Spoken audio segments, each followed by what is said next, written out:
টাকা 1,60,00,000 টাকা দিয়ে উসমানে গনি রাদিয়াল্লাহু জায়গা কিনলেন, মুসলমানদের জন্য ওয়াকফ করে দিলেন। কিয়ামত পর্যন্ত মুসলমান তার সম্পত্তি ব্যবহার করবে। মক্কা মুকাররমায় 100 তলা বিল্ডিং, ঘড়ি টাওয়ার, এটা মক্কা শরীফের হারামে ওয়াকফ।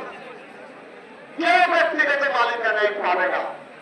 তার ছেলেদের নামে হোক আর আল্লাহর নামে হোক, এই সম্পত্তির জন্য জিত দিয়ে লাল করছে বিজেপি।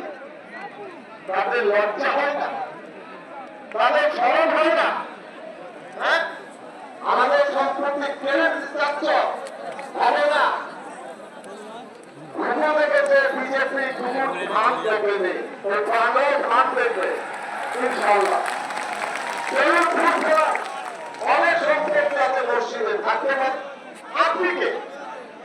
আপনি মসজিদের সম্পত্তি নিতে চাচ্ছেন, কেন যাচ্ছেন? এবং রামকৃষ্ণ মিশন হিন্দু নেতৃত্বের দ্বারা পরিচালিত স্বশাসিত সংস্থা, তাদের সম্পত্তির মালিকের সরকারকে